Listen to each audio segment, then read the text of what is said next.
Hello everyone. Welcome back to the channel. It's great to see you here today.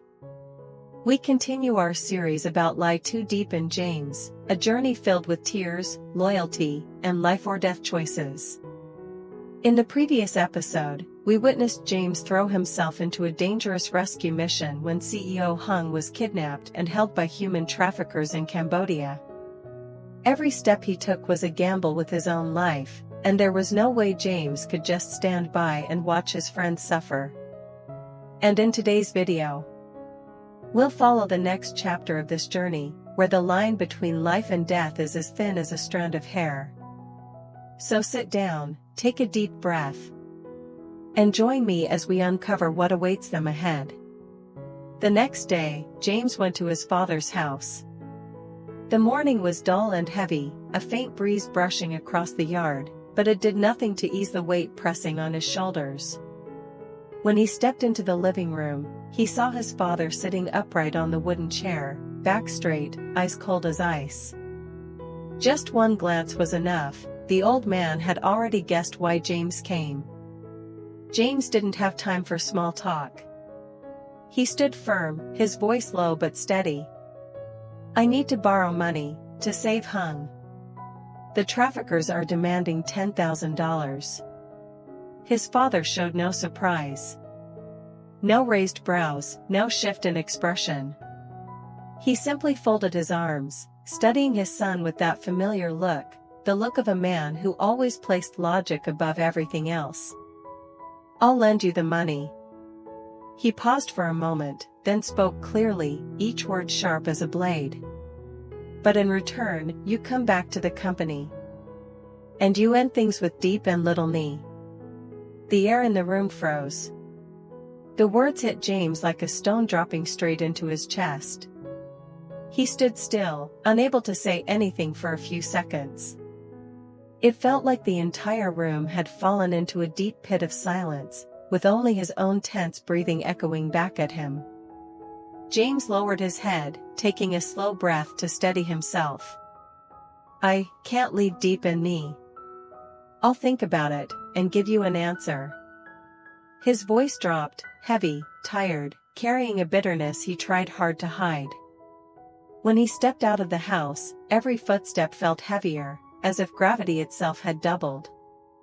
The wind in the yard still blew, but he couldn't feel any of it. Inside him was a deep terror, painful and raw.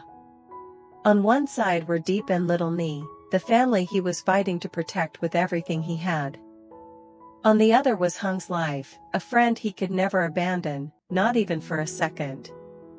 Time waits for no one. And for James, the clock was ticking faster than ever. Only 5 days left. That night, while the whole house was swallowed in darkness, James still couldn't close his eyes. Every time he blinked, the image of Hùng tied up, beaten, dragged away into the night flashed before him, vivid as if it had just happened minutes ago. He tossed and turned, breathing heavily, his mind spinning under the weight of the choices crushing his shoulders. Suddenly, his phone vibrated violently. James jolted, his heart skipping a beat. The screen showed a Cambodian country code. Without a single second of hesitation, he answered immediately. On the other end, Hùng voice came through. But this time, it wasn't weak like the previous calls. It was urgent, trembling, the voice of a man running from death itself. "James. I escaped. Listen to me, quick." When they left to deal with something, only one guard stayed. "I took him down, and ran." James tightened his grip on the phone so hard his knuckles turned white. He could hear every strained breath from Hùng, the sound of wind slicing through the speaker, footsteps crunching on dry leaves somewhere in the forest. Hùng voice was broken but fierce. "A Vietnamese family near the border, they're hiding me. They let me borrow their phone. But the traffickers are searching every corner of the forest." James shot up from the bed, almost shouting. "Hùng. Where are you?" "I'm coming right now." Hùng spoke even faster, lowering his voice as if afraid someone might hear. "There's no signal here. I can only call when I get close to the edge of the village. James, you have to pick me up at the border point. I'll run through the forest if they catch me again. I won't survive." The noise woke Diep and Tuca. They rushed into the room, freezing the moment they heard Hung's voice through the phone. Tuca burst into tears instantly, grabbing James's arm, her voice shaking. "Hung. Stay alive. James will save you." Hung gasped again, then spoke with a strangled voice. "I'll try, but there isn't much time. James, contact the Vietnamese border patrol at this exact coordinate. I'll run to that point." He read the numbers quickly, like even 1 second's delay could cost him his life. And right after his final sentence, the call cut off. No more Hung. No more wind. Only the cold, dry beeping. Beep, beep, beep. Sending chills down their spines, as if warning them that whatever awaited ahead would be even more brutal. James turned to look at Diep and Tuca. Their eyes lingered on his face, eyes that held a tiny spark of hope, buried beneath a crushing fear that tightened both their chests. Diep stood close, her face pale with worry. Tuca's shoulders trembled, her hands clasped so tightly together that the veins stood out. James drew in a quiet breath, then spoke with unwavering resolve. "I'm going to save Hung. No matter how dangerous it is." The words cut through the thick, heavy air like a blade. Both women's hearts clenched at once. Tuca's knees gave out, and she sank down. She reached for James's hand, gripping it tightly, her hand cold, weak, desperate. "Please, bring Hung back to me and our child. I just want him alive." Her voice cracked, each word choking in her throat. The fear of losing her husband turned her eyes red, tears falling hot against James's skin. Diep stepped closer. Even though tears streamed down her face, she held James's hand firmly, as if holding on to the last piece of stability left in the room. "You have to be careful. If the plan fails, it won't just be Hung, you'll be in danger too." Her voice shook, but her gaze stayed steady, as if forcing herself to believe in him. James looked at Diep. He gently brushed her cheek, his touch warm but slightly trembling, not out of fear, but because he understood, one wrong move, and he might never stand in front of them again. He spoke softly, but with absolute certainty. "Trust me. I'll come back." Diep bit her lip and nodded through tears. Tuca bowed her head, gripping the sleeve of her own shirt to stop herself from breaking down completely. No one said another word. The room filled only with heavy breaths and the frantic heartbeat of people clinging to whatever hope they had left. James immediately dialed Lee's number, his hand still trembling slightly after the frantic, broken call with Hung. At that moment, there was only one thought in his mind: they had to act now. Not even 20 minutes later, an engine screeched to a stop outside the gate. Lee rushed into the house, breathing hard but with a focus so sharp it felt like the air changed around him. The moment he saw James, he asked, "Any news from Hung?" James didn't waste a single second. He recounted everything: the vibrating phone, Hung's urgent voice, knocking out the guard, escaping into the forest near the border. He spoke fast, but every detail was clear, etched deeply into his memory. Lee stayed silent, absorbing every word, piecing together the information like someone all too familiar with high-risk operations. When James finished, Lee tightened the strap of the radio on his shoulder and said, voice low and steady, "If he's running through the border forest, we can't afford to be late. We split the team now. Signal is weak there, phones are useless. Only close-range radios will work." The whole room held its breath for a moment. Without hesitation, Lee grabbed his service phone. He made 3 rapid calls, short, urgent commands requesting backup from the border patrol units closest to where Hung might appear. Within minutes, 4 border scouts were deployed. Experienced men familiar with the terrain, the forest paths, the border patterns, their faces stern, their eyes carrying the understanding that a man's life now hung by a thread. They brought close-range radios, tactical flashlights, military compasses, topographic maps, tracking devices, and defensive weapons. All of them gathered around the large wooden table in James's house. Lee spread the map across the surface. Forest routes, streams, village edges, shortcuts, all lit up under the dim yellow lamp. He marked potential paths Hung might take, dividing the search routes with precision. 2 men this direction, 1 here, and James and I take the main route. His voice was firm, unwavering. The air grew heavier.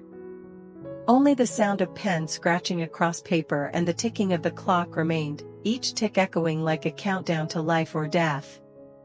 The next morning, before the sun had fully risen, with fog clinging thick to every leaf, they set out. Boots hit the damp ground with steady, determined thumps, as if announcing that the hunt had begun. James walked beside Lee, his face hardened, eyes burning with a resolve no one could shake. They had to find Hung. They had to find him before the traffickers did. The border forest was so dark that sunlight barely pierced through the dense canopy overhead. The air inside was damp, cold, and heavy with the smell of decaying leaves, the kind of air that pressed against your chest the moment you stepped in. The scouts split into 4 directions, moving fast but quiet, each with a radio in hand. Their eyes scanned everything, every tree trunk, every tangled bush, like wolves tracking a scent through the shadows.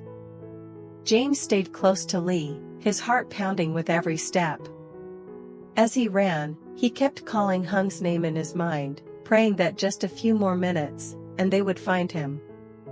Suddenly, James froze, stopping dead in his tracks. There, beneath the trees on the damp forest floor, a dark red trail of blood dragged across the ground. James felt his chest tighten like someone had crushed it in their fist. He crouched down, his trembling fingers brushing the soil, then he sprang forward, chasing the direction the blood pointed to. His voice roared through the forest. "Lee! I found something. Northwest direction." Lee instantly changed course, signaling 2 scouts to follow. James ran so fast he almost stumbled forward, dodging large tree roots, mud splashing onto his clothes. His breath grew hotter, sharper, more desperate. Another few dozen meters. James screamed, voice cracking. "Hung!" Hung was collapsed at the base of a massive tree, his body covered in wounds. His clothes were torn, dry blood crusted along his arms, and his breathing so faint it could only be heard up close.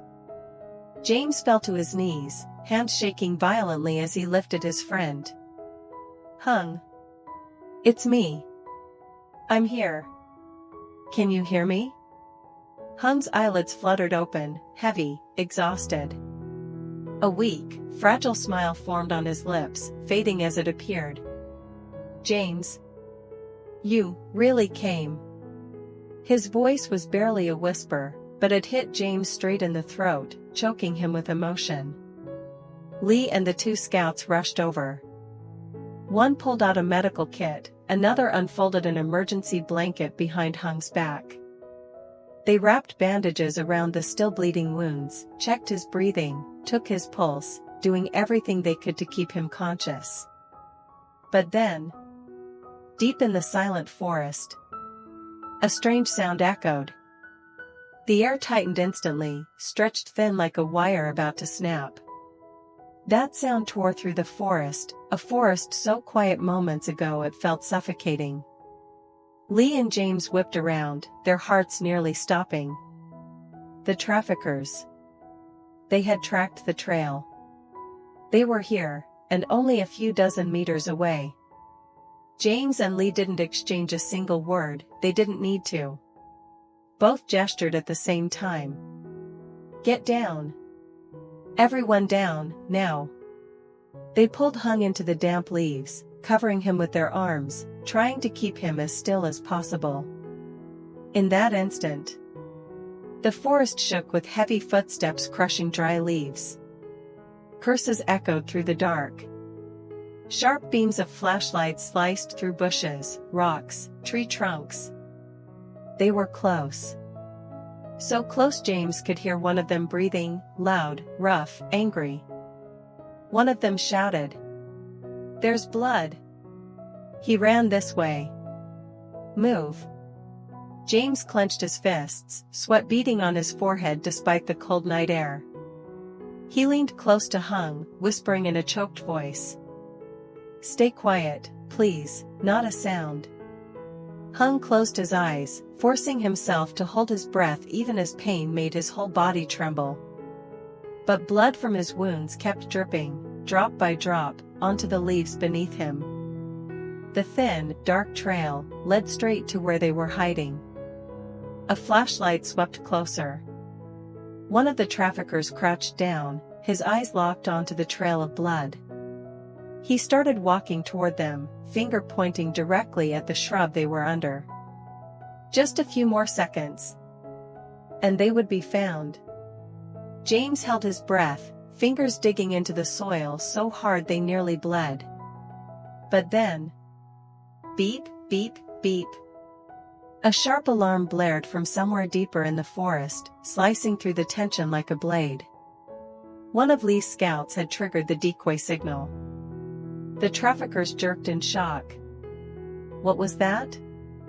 Over there. Go. Their footsteps thundered as they changed direction, sprinting toward the noise. Flashlights streaked across the trees before fading into the darkness.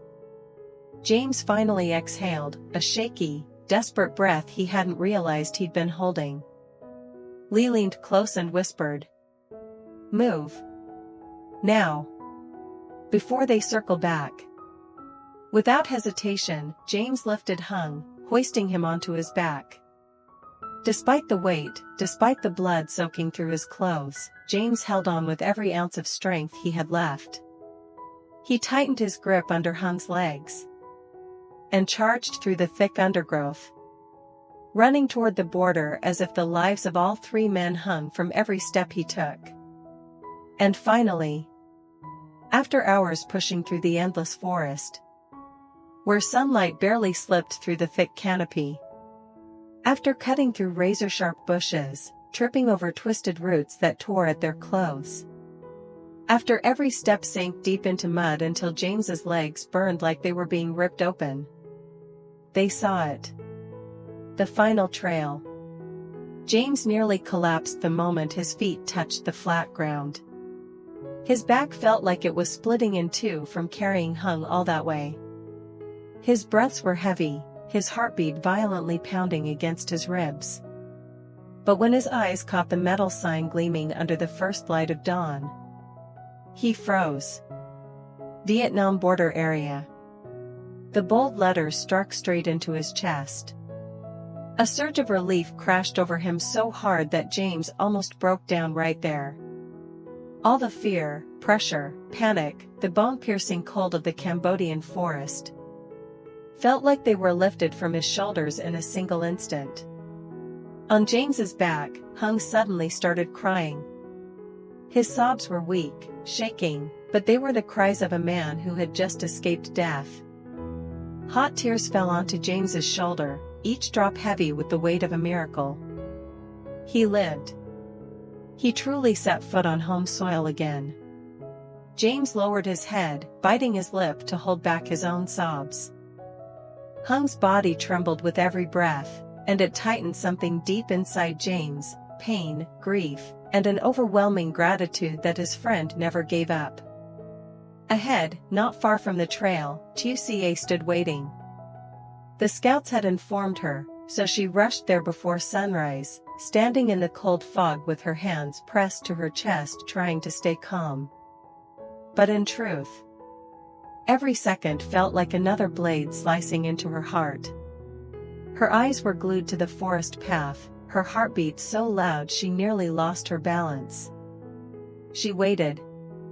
Waited with hope tangled in terror, afraid the man she loved might never return. And then James emerged from the mist, carrying someone on his back. Lythieuca covered her mouth, her shoulders shaking with shock. Her legs trembled so badly she could barely take a step.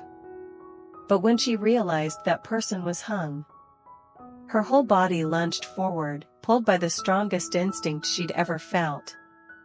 She ran to him, throwing her arms around both Hùng and James from behind, holding on as if letting go would make him disappear. "You're home. You're really home." Her voice broke completely. Between the wind and rustling leaves, those words sounded like a prayer finally answered. Hùng opened his eyes, weakly. A thin smile appeared, fragile, fading. He lifted a trembling hand, touching James's shoulder, then brushing Lythieuca's hair as if to say, he was alive. He had returned to her. With breaths that barely held together, he whispered, "Thank you, James. Thank you, Diep." Those faint words carried everything: gratitude, the terror he had survived, and the relief of standing again on his homeland. James stood there, his whole body shaking from exhaustion and emotion. He let out a long, shuddering breath, a breath that released every sleepless night, every fear, every moment he thought he might lose his best friend forever. His eyes burned, tears gathering at the edges. Not from pain. Not from weariness. But because at long last, the friend he risked everything to save had truly come home. And that was the breath-stealing journey that brought Hùng back to the Vietnam border. A night that seemed hopeless, endless, until courage, loyalty, and sheer humanity pulled them all back into the light. But the story doesn't end here. Hùng still has to face the deep wounds inside him. How will James and Diep bring him home safely? Will Lythieuca recover from this shock? And the mastermind behind the trafficking ring? Have they truly given up? All of that will be revealed in the next episode on this channel. If today's story touched your heart, don't forget to subscribe, turn on notifications, and leave a comment so I know you're following this series with me. See you in the next episode, where the truth is even bigger than we think. Hello, xin chào tất cả mọi người, lại là mình đây. Hôm nay thì mình vừa mới làm video xong và đây là 1 phút đuôi ở cuối video. Hầu như mọi người xem video nào thì cũng thấy có 1 phút đuôi cuối video. Mình vừa mới gội đầu xong, tóc nó còn chưa khô. Tóc mình thì cũng khá là dài rồi. Và mình đang nuôi tóc dài hơn một tí nữa thì mình sẽ cắt bớt đi. Trước thì mình cũng để rất là nhiều kiểu tóc khác nhau nha. Trước kia mình để tóc ngắn qua tới đây này, mà xong bây giờ mình nuôi tóc dài, cái là mình nuôi bây giờ nó dài tới cái mức mà nó gần tới cặp quần mình luôn, qua lưng, qua giữa lưng luôn. Mình tự nhiên đến một khoảng thời gian mình nuôi dài rồi mình lại không muốn cắt nữa. Còn cái khoảng thời gian mà nó ngắn ngắn là mình muốn cắt hoài luôn. Cái khoảng mình nuôi cái tóc này là từ hồi cách đây mấy năm, 2-3 năm nay rồi ạ. Mình nuôi 2-3 năm đây rồi mà nó từ đây cho nó dài được thêm chừng này nữa. Nuôi cách đây 2-3 năm gì rồi đó mọi người. Xem nào, năm 2023 hả ta, 24, 25, 23, 24, gần 3 năm rồi. Nhanh ghê á.